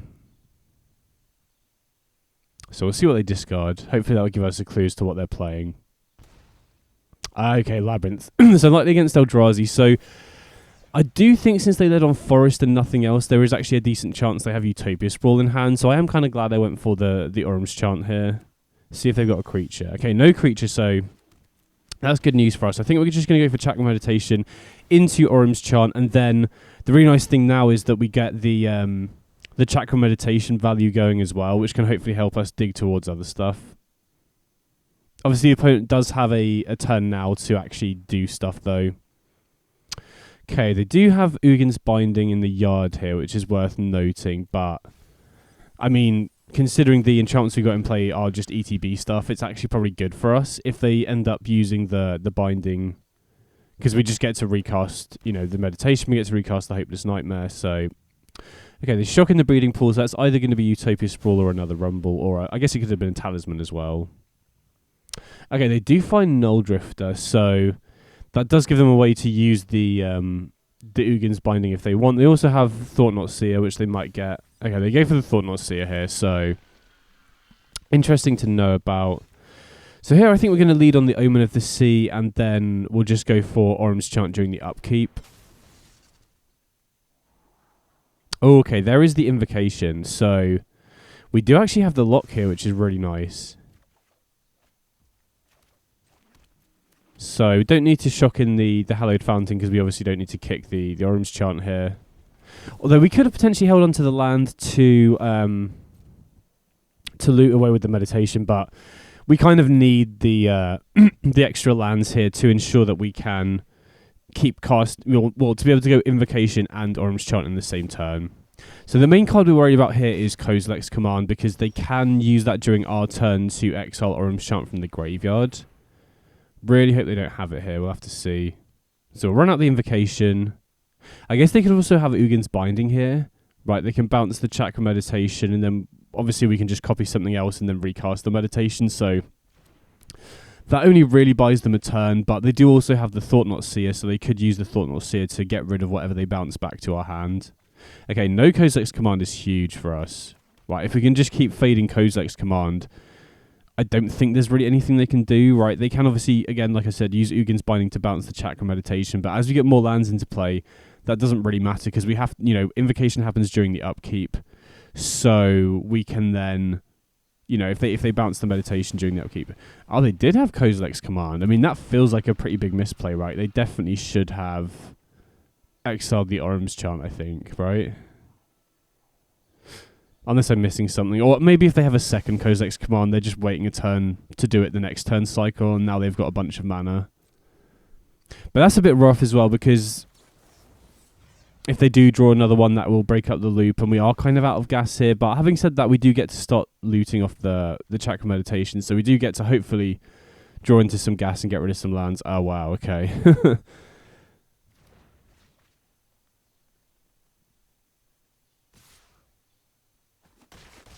But yeah, I mean, my worry here is they can dig towards more Kozilek's commands, or maybe if they didn't choose to exile the graveyard, they already had a second one, which would be rough.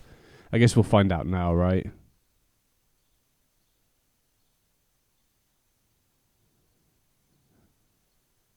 I mean, it does look like they have something, and knowing Eldrazi lists, it either has to be another Kozilek's command or Ugin's Binding. And I feel like that if they had Ugin's... Actually, no, I don't know. If they had Ugin's Binding, they would probably bounce the meditation beforehand, but that doesn't really help them. Okay, it looks like they're mousing over the graveyard, so yeah, they do have a second Kozilek's command here, which is pretty rough. But having said that, you know, we do have Hopeless Nightmare and Omen of the Sea here to... potentially scry towards another one, and I think that's what I'll probably do during upkeep here, because finding another Orum's Chant off the top here would be absolutely huge, right? It would just instantly get the lock back online again. Well, they do scry 2 to the top, which is scary. So I don't know whether to crack to scry now. I mean,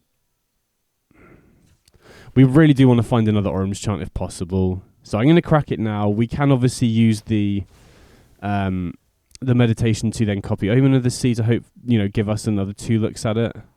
Oh, we found the Orum's Chant. Okay, sick. That is huge.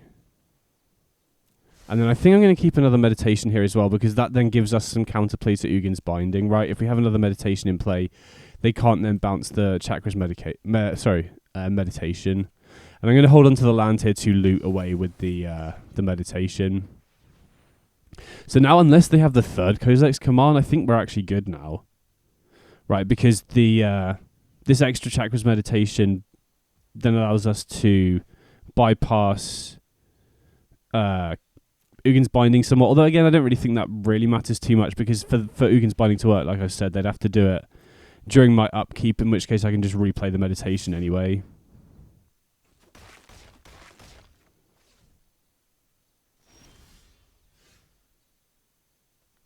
So I guess now's the moment of truth. If they have the third Kozilek's command, I think we might be in trouble. But if not, I actually think we're in a pretty good spot now. Because that's the other thing. Eldrazi doesn't really have that many good ways to dig towards stuff outside of Kozilek's command. But having said that, they did scry 2 to the top. Oh, wow. It looks like they do have something. Do they have it?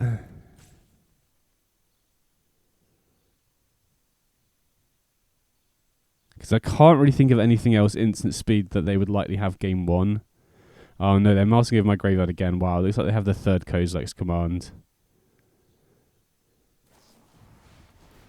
Yikes, okay. That's pretty rough, because now we'll only have one Orum's Chant left in the deck.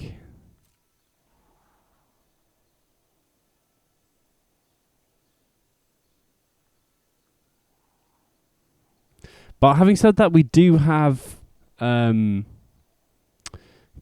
to Memory in this build, and that would actually be very nice. That's, you know, stopping this play basically, right? We can consign the Kozilek's command, and then they don't really have an out to the lock anymore. So I think we'll lead on Omen of the Sea. You know, if we find the fourth Orum's Chant, that would be sick, but we've got such a big library still, that's pretty unlikely. So here, I mean, I'm tempted to scry both to the bottom just to try and find the Orum's Chant, but... Because the issue with Momentum Breaker here is they have a bunch of tokens in play, but if they sack them to play a big creature, then being able to blink Momentum Breaker could help us just survive and play a little bit more like a control deck. If they didn't have all the spawn tokens, I'd definitely be keeping Momentum Breaker at the top. I think I'm going to do it anyway, right? It cuts them off a mana. Like I said, if they do end up sacrificing the spawns to play a big Eldrazi, or, you know, play Thought Not Seer plus something else, then we can start blinking Momentum Breaker and sacrificing their creatures. Because the other thing is, you know, if I knew that, or if we had a likelihood of drawing another Orum's Chant, I would probably scry both to the bottom, but considering we only have one left, I think it's much more likely that whatever the next card is like a land or something irrelevant. So getting Momentum Breaker does actually help, especially if they do sacrifice their spawns here. But having said that, we have Estrid's Invocation face up, right? I think it would be a blunder for the opponent to sacrifice, you know, to not at least leave 1 or 2 spawn tokens to play around the Momentum Breaker. Okay, another Utopia Sprawl. And World Breaker, so now they can get rid of the Estrid's Invocation. So yeah, now we're probably in trouble. Unless they use... Okay, I was going to say, if they bounce everything with the Ugin's Binding, then that would be rough, but... Now we're in trouble. I'm trying to think whether we want to play the Watery Grave, whether we want to play it untapped to be able to scry twice here. I mean, to be honest, I probably should have kept that in my hand because then... Yeah, I should have kept that in my hand. That was stupid. I was thinking, do I shock this in to get 2 scries here? But we want to be able to loot stuff with the meditation. So I think that was probably a mistake on my part. And they've got another creature. I was just about to say, if they pass back without playing anything else, then Estrid's Invocation off the top does actually potentially save us because then we can just keep blinking Momentum Breaker every single turn, make them sack a creature. Okay, now they got Shifting Woodland as well. So, ow, and a Micah Spawn. I mean, I'll see what we draw, I think. But, I mean, I can't really think of anything that saves us here, right? I guess, actually, no. If we draw exactly Orim's Chant into Estrid's Invocation, we potentially do. Now I kind of wish we kept that land because we would have got another look off this Ponder. So now I basically think we have to just basically go all out trying to find that final Orim's Chant. Okay, really grateful we didn't just, send it straight to the graveyard there. Okay, thoughts. I mean, we'll Thoughtseize them just to see if we can get a bit more information here. Okay, yeah. Kind of what we expected in terms of, what they're running in their deck anyway. So that was kind of unfortunate. If they didn't have the third Kozak's Command, I actually think we're in a pretty good spot there. But we do get the Consign to Memory, which should be big against Kozak's Command specifically, right? Well, and most of their deck in general, but like we saw last game, Kozak's Command exiling the graveyard can be an issue. But yeah, I mean, outside of that, I do think Kozak's Command is the key card in this matchup because if they don't have that, I don't really think they have much to stop the loop. And like I said, outside of Kozak's Command, they don't really have a good way to dig for outs either, really. So even though it didn't really work out there, I do have a feeling that if we get a slightly more optimized version of this deck, the lock or the loop is going to be very difficult for Eldrazi to beat. Okay, so I think we can keep this. We've got a lot of, good ways to stop what they're doing. We've got Ponder to hopefully find us an Invocation or something like that. Okay, they have a Devourer. So trying to think whether we could Orim's Chant, we could hold up Consign. I think we just got to lead on Thoughtseize though, because if they have Utopia Sprawl, we want to be able to get rid of that. Oh, and Chalice X equals 1. I mean, we do have Portent, which can remove it, but, considering they have Labyrinth plus a 7 plus Chalice, we just got to take Chalice here. Plus, they don't actually have a Forest for Utopia Sprawl here either yet, so, I mean, obviously Devourer will help with that, but very glad we led on the Thoughtseize there, because Chalice X equals 1 would have done a lot against our hand at the moment. Oh, okay. Another Thoughtseize is really nice here. So I'm going to lead on the Thoughtseize just in case they choose to Kozak's Command X equals 0. Oh, wow. Okay, that is what they actually had there. And then I think I'm just going to ship it back just so that we can potentially consign if they drew a blue source for the Null Drifter. Right, we can counter the Draw 2 ability. Okay, really hope they don't have another Kozak's Command here. So I think I'm happy going for Ponder here, because if we don't, we're just going to get stuck here. I really want to try and find another blue land if we can. Oh, no. I mean, I think we have to keep the blue land because I want to have Consign up here basically every turn possible. This is kind of rough, though, because we're kind of draw locking ourselves into Flood here, but I really want to be able to Consign end step Orim's Chant upkeep if that's what they drew.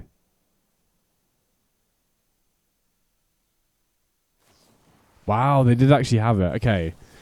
I'm kind of glad I stuck with that because that's what I wanted to try and avoid. But the issue here is we're kind of draw locking ourselves here. And we might be wasting these Orim's Chants as well. I mean, I'm going to go for it because if they do happen to draw a blue land here, then, we're denying them potentially getting their other cards online. Now I'm going to go for Momentum Breaker. I mean, this does kind of highlight one of the potential issues with this deck in that if you don't have Meditation or Invocation online, you can just kind of run out of gas.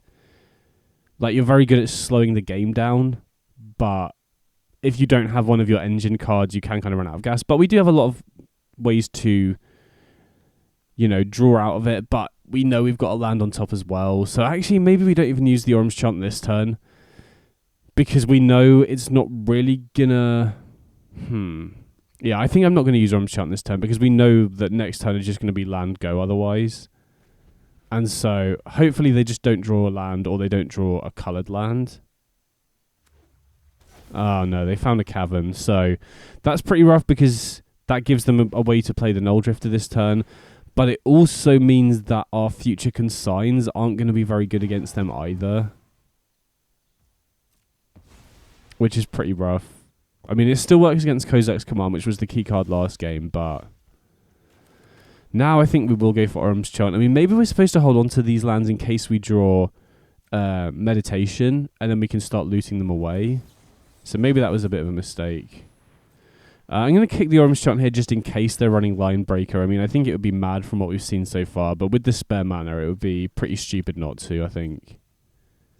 Okay, really got to hope to draw something here. Okay, yeah, Consign is something, but again, they've got Caverns, so this is only really effective against Kozak's Command. I mean, we can obviously counter the cast trigger on the Eldrazi, but at this point in the game, we're mainly just focused on stopping the creatures themselves.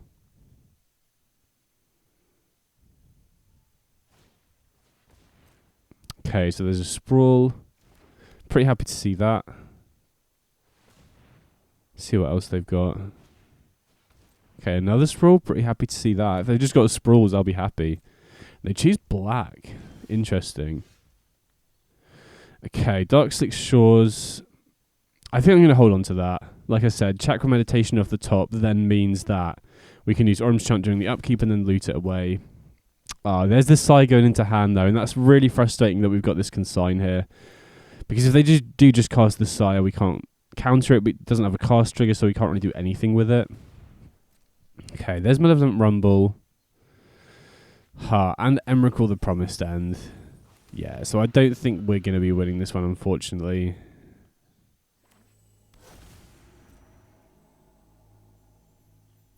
So what I'm learning from this is that I think being able to turn the corner once the game does get slowed down is very important. I think we'll just crack the Momentum Breaker here. No real point in countering the cast trigger, I don't think. But yeah, I think turning the corner, so maybe we do want a little bit more engine in the deck. Okay, that is an Orim's Chant, so we can at least stop them. This just buys us a turn, basically. And then... But the great thing about this deck is, again, if we draw Chakra Meditation, then we get Orim's Chant back and we get another loot, which helps us dig closer. And then if we find Estrid's Invocation, we're just like straight back in the game again. Okay, yeah, gonna skip this one up, but we're I'm definitely learning more about the weaknesses of the deck and I think what the deck needs going forwards. So now, having played a few games with both the Fire Nation Occupation and the Portent Build, I'm getting a better understanding of what's working, what actually feels good, and what's also not working. So out of the two builds, the Portent Build I think would be better if the format was a little bit more grindy, but I think the one thing I really underestimated is just how important it is at turning the corner and actually closing the game out. And I do think Fire Nation Occupation, if we build around it a little bit more, can really be that card. I in particular really like the interaction between Fire Nation Occupation and Orim's Chant, right? Getting this down, getting a 2/2 in play, then stopping the opponent casting anything, getting another token on play.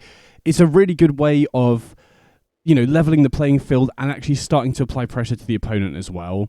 And then in terms of cards that I haven't really been impressed with, honestly, Thoughtseize hasn't really felt that great, because the whole point of this deck is to make the game go long, and as the game goes long, the opponent's going to draw more cards off the top, at which point Thoughtseize doesn't become as effective. So I actually think I'm very interested in building a little bit more around Fire Nation Occupation, so I really want to try and run this as a 4-of if I can. I know I said initially that I don't want to run too many 3-drops because it's a little bit clunky, but when the deck is all about making the game go long, I think you can afford to run three drops like this as a full playset. Like I said, Thoughtseize didn't really feel that great, but I think the key here is to just buy time in the early game. The issue I have with Thoughtseize is that against the faster decks in the format, like your auras and your energies and stuff like that, even against Eldrazi and stuff, right? You Thoughtseize away an early play or whatever the most problematic card is, but they will have other plays to do, right? You're not really slowing them down if they have 2 1-drops when you play a Thoughtseize, right? So instead, I think I am much more interested in trying Silence, especially when we have Fire Nation Occupation as a 4-of, because then not only is it easier to assemble the combo because we now have 8 cards that can stop the opponent casting spells. Obviously, Silence isn't as good as Orim's Chant because we can't stop the opponent from attacking, but if you've got a Fire Nation Occupation in play and you Silence during the upkeep, you start putting tokens into play which you can then use to chump block to, stop the opponent from attacking you anyway. And I also think, like I said, the whole point of this deck is to delay the game until you can set your loop up, and Silence is just much better in the early game at doing that than Thoughtseize, because you just blank stop them casting anything, even if they have multiple early plays, and basically every deck in Historic has multiple early plays right now as well. Another card that hasn't really impressed me too much is Hopeless Nightmare. So I think I'm going to cut this down to a 2-of, but I don't really think I can go any lower than that, because the issue with running Fire Nation Occupation here is that we can't cast Invocation on 3 if it's the only enchantment we've got. It does delay it by a turn. And if I cut Hopeless Nightmare for, say, some more instants and sorceries, then we only have Omen of the Sea and Momentum Breaker that allow us to cast Invocation on curve. And Invocation is probably the most singular powerful card in the deck outside of the loop. And then one other change that I want to make now we've got Fire Nation Occupation is I think I just want to swap Ponder for an instant, right? Obviously, I think the best instant cantrip we have is Consider, and obviously Ponder seeing 2 cards deeper is a very big deal, especially when we're trying to assemble specific cards, but I think the synergy between Fire Nation Occupation and Consider just being instant is just so much better. I think the key with this sort of deck is that we want different combinations of cards to be good with each other. We don't want to just be super reliant on Meditation and Invocation, right? So having Fire Nation Occupation and a bunch of instant speed stuff now means that we can just sometimes win off the back of this as well. So running this with more instants feels like it's not only better at assembling our engine cards because it buys us time more consistently, it also enables us to assemble the lock more consistently because we have 8 cards which can now do it. But it also means that Fire Nation Occupation plus Consider and Fatal Push and Omen of the Sea can also win the game even if we never see Invocation or Meditation. So I'm really excited about that. And then in terms of the sideboard, I kind of had like a moment of realization that we don't need to run Prismatic Ending at all if we're running Lockdown, right? Because we can bring in Lockdown against Eldrazi to deal with Chalice of the Void, and then it also deals with Utopia Sprawl, the Talismans, and any spawn tokens they have as well. Plus, not to mention, I think the matchups where we would want to bring in Prismatic Ending for other removal is mainly going to be against the Lurrus decks, your Vals, your Auras, your Boros Energies, and I think Temporary Lockdown is just better against those sorts of decks anyway. So I think we just have too many cards that do the same thing with Prismatic Ending. I think Temporary Lockdown, it's a weird card in theory to bring in against Eldrazi, but all we want out the sideboard is an answer to Chalice of the Void, and then this also happens to hit a lot of their other ramp early on as well. So I definitely think I like going up to 4 Lockdown, and then that's nice because it just opens up 3 more sideboard slots. Now, I'm not sure exactly the best cards to run here.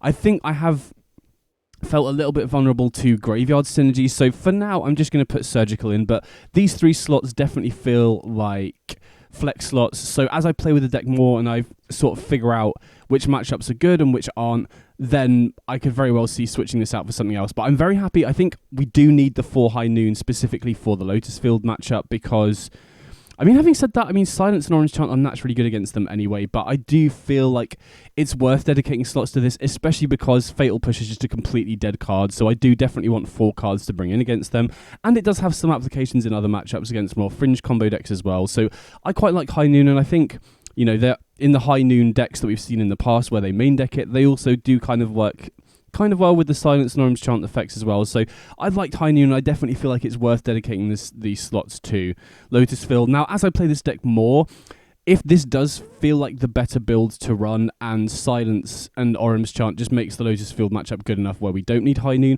I could see an argument to maybe, bringing in Surgical instead, and then that would free up some more sideboard space, because Surgical, it's not that good against Lotus Field because they can win without Underworld Breach, but if you Surgical Hidden Strings, it becomes a lot more difficult for them to combo off. And then, like I said, if Orim's Chant and Silence is good enough to slow them down, then maybe we don't need High Noon. But from the matchups I've played with it so far, it's felt very good.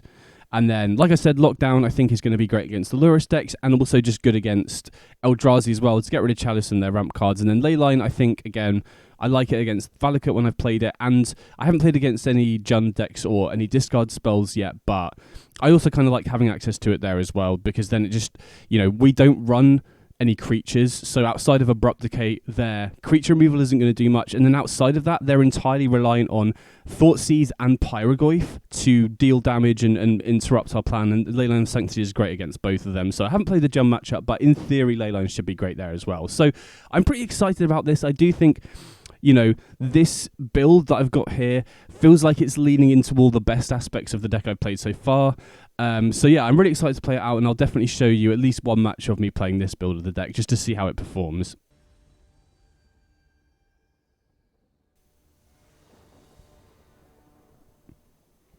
Okay, so we're going first here. And yeah, this hand looks decent to me, right? We can either silence or consider on turn 1. We've got the Chakra Meditation, so, as long as we can find a third land and get to a Estrid's Invocation, we can potentially set up the lock fairly early on. So I'm going to lead on the silence here because, well, I'll let them use the Devourer trigger first, because then, they might end up surveilling towards a Utopia Sprawl when they already have a 2-drop ramp option. So yeah, but basically I just don't...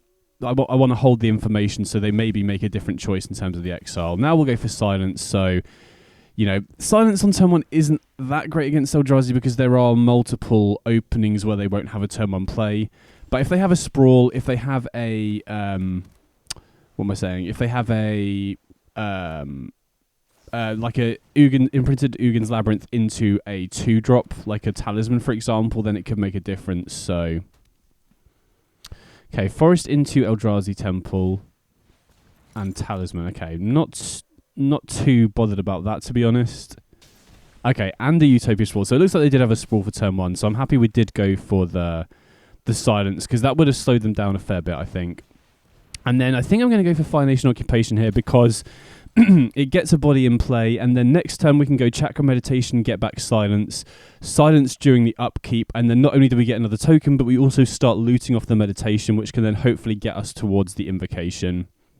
So yeah, I do like Fire Nation Occupation quite a lot. Like, this feels pretty good here, having it as as a 4-of, so we're going to find it more often. Because I think the biggest issue I was having with the previous build is you're very good at slowing the game down, but then you don't really have that much to do after that. And then on top of that, I also felt like the deck was too reliant on meditation and invocation. You kind of run out of gas quite quickly if you don't have either of those two cards. Now with Fire Nation Occupation, you have somewhat of a third engine card as well that, whilst doesn't snowball the game as much, you can still... you can still win off the back of it, right? If you have multiple Fire Nation Occupations and a bunch of instants, that can just completely take over the board. So here is interesting whether we want to play out the Fire Nation Occupation or the Meditation. I think we're just going to go for Meditation because the tokens aren't really much of a priority right now. I think I would rather try and get towards the lock as early as possible, and getting silence now, not only does it slow the opponent down here, obviously, which is a key turn, right? The opponent could have a lot of very powerful stuff here, right? They can potentially cast Devourer, they can go for the Myca Spawn, but this also then hopefully digs us towards Estrid's Invocation a little bit quicker as well. Fatal Push. I mean, it's tricky because we might want to Fatal Push the token, and we would have enough mana to go Meditation, get back silence, and push the token as well. But since we're stopping them casting spells, I don't think the token's that important. And, Estrid's Invocation, okay, that's huge. But I was going to say, Momentum Breaker could be useful if they do cast bigger creatures just to keep them off the board. But yeah, now we go Invocation here, and unless they have Kozilek's Command, then we could just take over the game here, right? And then next turn we can get Nation Occupation in play, which then actually starts turning the corner and gives the opponent less of a time to find their Ugin's Bindings and their Kozilek's Commands, for example. And now we get 2 loots off the silence as well, so it helps ensure that we keep digging. So yeah, this feels really good to me. you know, as I make these changes, it kind of feels like the deck is flowing a little bit better. And I think Fire Nation Occupation just giving the deck a way to actually apply pressure and not be so reliant on the other engine cards feels good. Although, to be honest, this game has largely been down to Chakra Meditation and the Invocation loop, I think.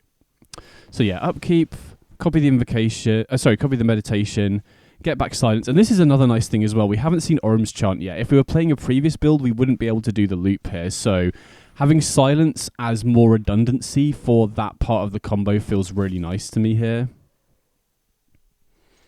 So we'll attack. Can't really use the Firebending mana right now because we don't have an Omen of the Sea or a Hopeless Nightmare. But again, that's not really a concern. The main thing is just getting on the board with these tokens. The Firebending mana is more just an upside than anything else. So again, now we get Occupation and 2 Meditation triggers. I think we probably value the land more than the second Momentum Breaker here. And then we value the untapped land more than the tapped land at this point.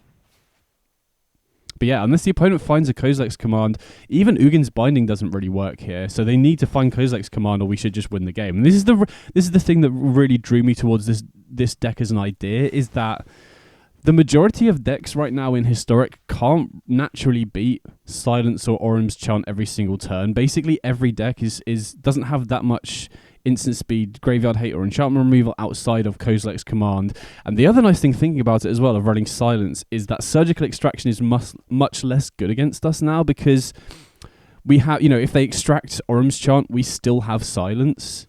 So we can still perform the lock even if the opponent does Surgical. So it makes the deck a little bit more resilient as well, which is nice. So now we can Chakra's Meditation, get Silence, and now we're looting 3 cards every single turn, which should ensure that we just keep seeing gas, which is really nice.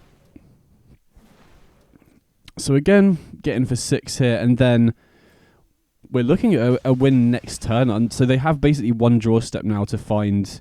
well, I guess it doesn't even matter if they find a Kozilek's Command now. I guess if they can do X equals 5 or higher, they could potentially use the Binding to bounce our whole board. But even then, we can set up the loop fairly easily after that. So again, I think we prefer Momentum Breaker, and I think we can afford to ditch the land here. I want to keep Momentum Breaker to get rid of the token, and we want to use Consider to get an extra token going into next turn as well. So we obviously silence them here. And they scoop it up. Yeah, that felt really good. They basically did nothing there. So, post-sideboard against Eldrazi, we definitely want to bring the lockdowns, and Fatal Push isn't really good. So, lockdown mainly being brought in here to deal with Chalice of the Void X equals 1, but it's actually pretty good against a lot of their other stuff as well, right? The spawn tokens from Malevolent Rumble and Kozilek's Command, Utopia Sprawl, any talismans or other 2-drop ramp that they're running as well. So, yeah, surprisingly, Temporary Lockdown very good against Eldrazi for what we want it for in this matchup anyway.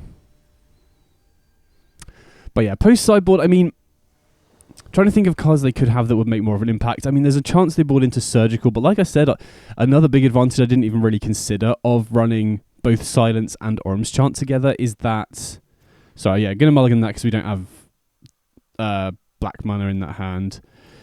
And I think we'll put back the Swamp here. But yeah, having more resilience to Surgical Extraction in terms of being able to assemble the loop if they extract either Silence or Orum's Chant is pretty nice, I think.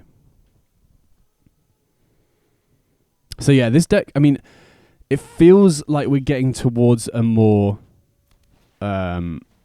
consistent build. Okay, interesting. So they're on Stone of Erech instead of Surgical for their Graveyard Hate of choice, which is better for us because it can be hit by Lockdown as well. That's the other big advantage as well, right? We needed answers for Graveyard Hate, and obviously Temporary Lockdown doesn't answer Surgical, but neither does Prismatic Ending. I think the only Graveyard Hate that Lockdown doesn't hit that Prismatic Ending would is Leyline of the Void, but basically nobody plays Leyline of the Void anymore, so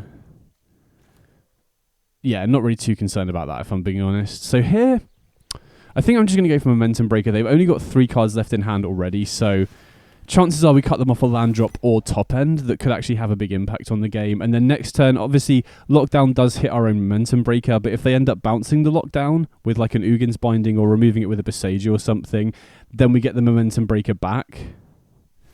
So opponent goes for Rumble here, and this is, gives us another permanent 2 exile with the temporary lockdown, gives us more value off it, so...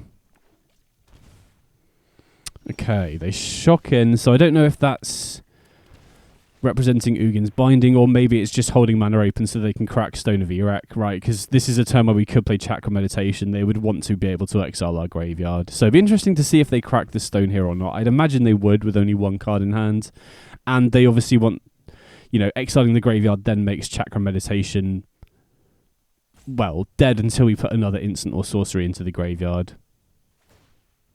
So they do crack Stone of Erech, makes sense. Gets them an extra card so they can play through, but now the opponent's only got 3 lands in play, right? Obviously 4 if they have an Eldrazi, but we've slowed a lot of their early ramp down.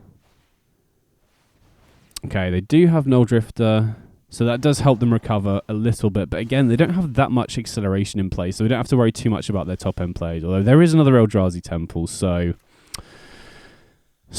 I think I'm going to go Momentum Breaker into Silence here. We could obviously go Consider, but again, they've only got 3 cards in hand, so chances are we'll get a good card out of their hand here.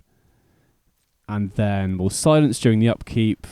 Hope they don't have Kozilek's Command, I guess.